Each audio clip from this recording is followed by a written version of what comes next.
मित्रों, ज़रा एक सिंपल सवाल से शुरू करते हैं। सरकार चलती कैसे है, फैसले कौन लेता है और वो फैसले ग्राउंड लेवल तक कैसे पहुंचते हैं, यानी हम तक कैसे पहुंचते हैं, एक आम जनता तक कैसे पहुंचते हैं। अगर ये सवाल कभी दिमाग में आया है तो भाई आज उस सवाल का आंसर मिलेगा। यहीं से आज की क्लास शुरू करते हैं। तो साफ साफ समझ लेते हैं। यह है सेमेस्टर 3, सब्जेक्ट है लोक प्रशासन, पब्लिक एडमिनिस्ट्रेशन। और सेमेस्टर हम पढ़ने वाले हैं किताब भारत में प्रशासनिक संस्थाएं। क्या नाम है बुक का? भारत में प्रशासनिक संस्थाएं। अब ज़्यादातर स्टूडेंट सोचते हैं सर ये तो बड़ा थियोरिटिकल यानी कि शब्दावली वाला, परिभाषाओं वाला सब्जेक्ट है लोक प्रशासन। जी नहीं, देखिए असल बात यह है, ये सब्जेक्ट वही सिस्टम समझाता है जो रोज़ हमारे आसपास काम कर रहा होता है, लाइक सरकार, संसद, अदालत, आयोग और वो संस्थाएं जो देश को चलाती हैं, है ना।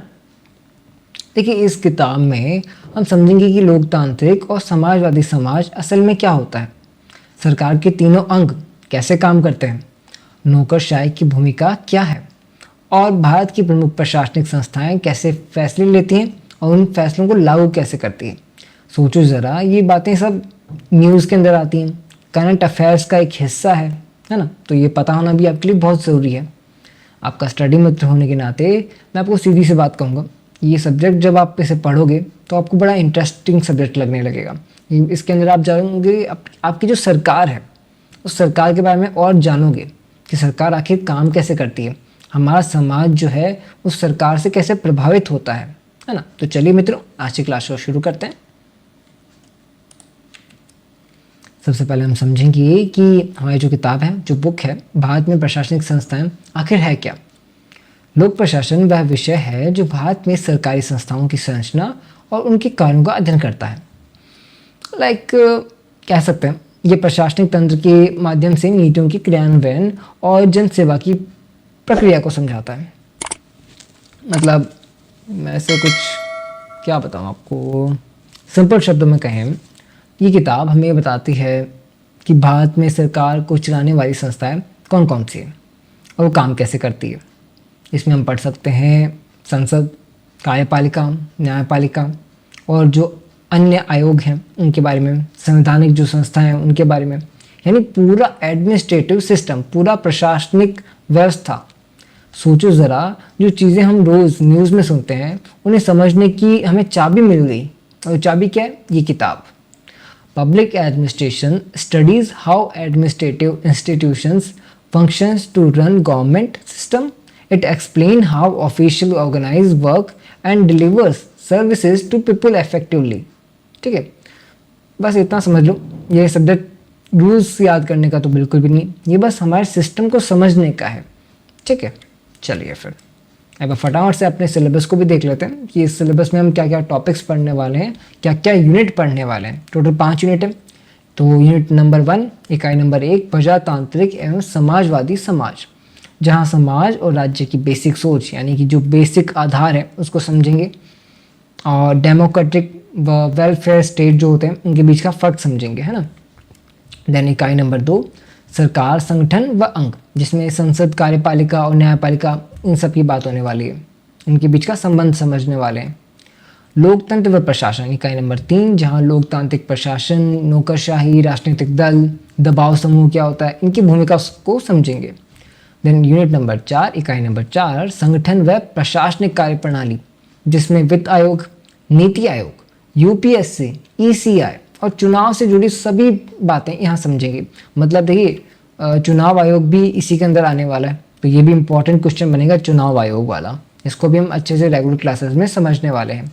तो रेगुलर क्लासेस का वेट अब ख़त्म भी हो गया है, लगभग आपकी 7 तारीख से हम रेगुलर क्लासेस स्टार्ट कर रहे हैं।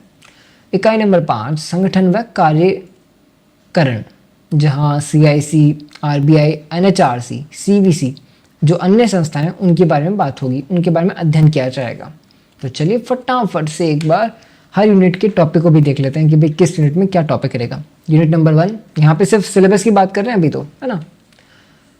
यूनिट सिलेबस के अंदर जो यूनिट नंबर 1 है आपका, हमें सोसाइटी और स्टेट की बेसिक सोच समझाएगा। मतलब प्रजातांत्रिक समाज में जनता की आवाज़ सबसे ज़्यादा इम्पॉर्टेंट होती है।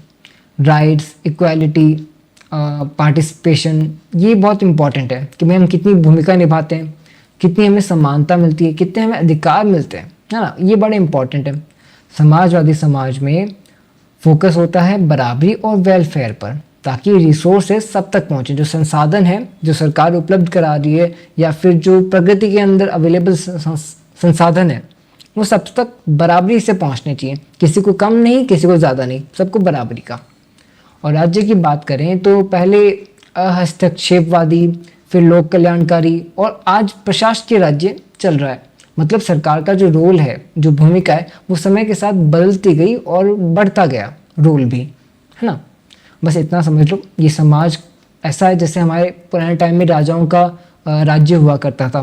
मंत्रिमंडल कैसे काम करता था, सेनापति कैसे काम करता था, और कैसे जनता तक वो जो वेलफेयर मतलब जनता के हित के लिए जो कार्य किए जा रहे थे वो जनता तक पहुंचते थे।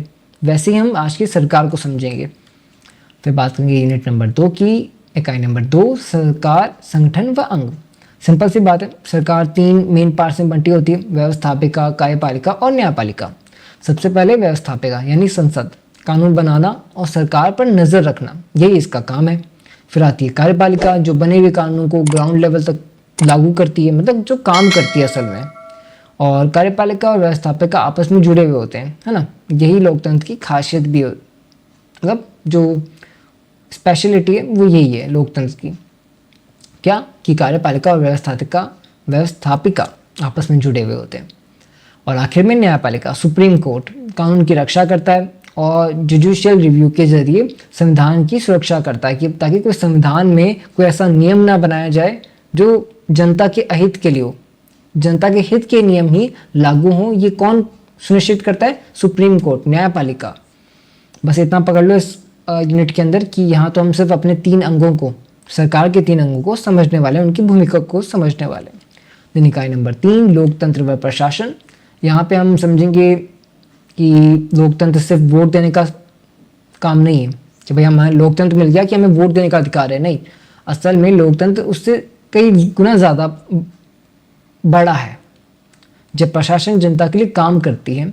इस यूनिट में हम देखते हैं लोकतांत्रिक प्रशासन कैसा होता है। ट्रांसपेरेंट मतलब कि क्या सरकार में क्या चल रहा है वो हमें पता रहे, ट्रांसपेरेंट है, हर चीज़ हमें दिख रही है, पारदर्शी है, ठीक है। और लोगों के प्रति जिम्मेदार हो, है ना। अब यहाँ बात आती है नौकरशाही की, ब्यूरोक्रेसी की।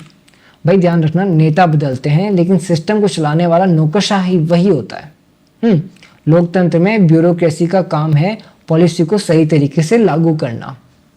और फिर आते हैं राजनीतिक दल और दबाव समूह, पॉलिटिकल पार्टीज तक, सत्ता तक पहुंचना, प्रेशर ग्रुप्स यानी दबाव समूह, जनता की आवाज़, ये सब इसके अंदर बात करेंगे। कौन से? इकाई नंबर 3 के अंदर।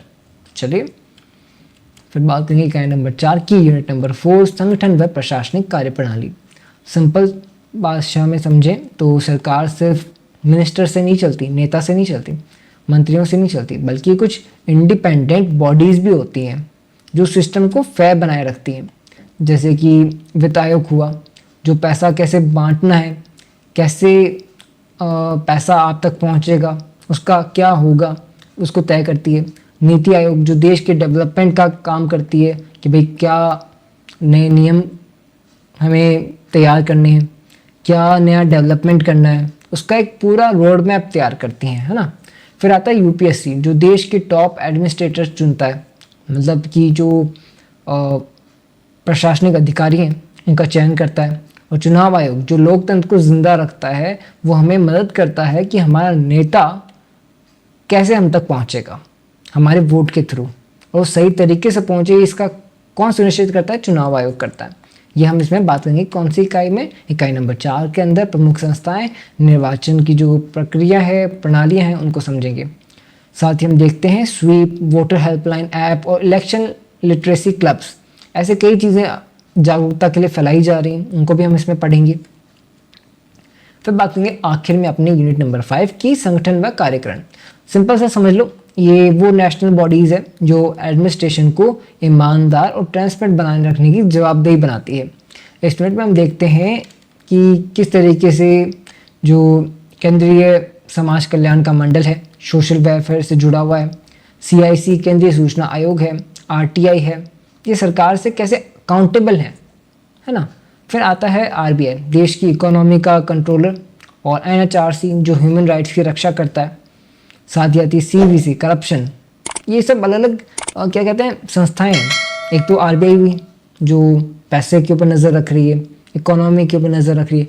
NHRC जो कि ह्यूमन राइट्स, जो हमारे आम जनता के अधिकार है उनके ऊपर नज़र रख रही है। फिर आती है CVC, करप्शन के ऊपर ध्यान रख रही है, जो करप्शन कहाँ हो रहा है उसको कंट्रोल कैसे करना है उस पर नज़र रखती है। बस इतना ध्यान रख लो इस यूनिट नंबर 5 के अंदर कि इंस्टीट्यूशन के जो अलग अलग संस्थाएं हैं जो हमारे लोकतंत्र को बनाए रखने का काम करती है, वो इसके अंदर बात होगी उसकी। तो चलिए फटाफट से आपका पूरा सिलेबस हमने कंप्लीट करा दिया, सिलेबस का ओवरव्यू कंप्लीट करा दिया। मतलब आपने जान लिया है कि आपके सिलेबस में क्या क्या आने वाला है, कितनी यूनिट्स हैं और कितने टॉपिक्स हैं, है ना। इसको आप नोट भी कर सकते हैं, बाकी आपको PDF जल्द ही मिल जाएगा। अगर आपने अभी तक टेलीग्राम चैनल ज्वाइन नहीं किया तो टेलीग्राम चैनल ज्वाइन कर लीजिए। ऑलराइट मित्रों, अब ज़रा समझ लेते हैं कि सेमेस्टर 3 था आपका, लोक प्रशासन की किताब थी भारत में प्रशासनिक संस्थाएं। इसका पूरा सिलेबस हमने देख लिया है। तो अगली क्लास में हम मिलेंगे रेगुलर क्लासेस के साथ, जहां हम बात करेंगे हर टॉपिक के बारे में, हर एक उस परिभाषा के बारे में जो आपके एग्ज़ाम में आने वाली है। तो जुड़े रहिए MGSU मित्राध्याय के साथ, आपका अपना स्टडी मित्रा। धन्यवाद।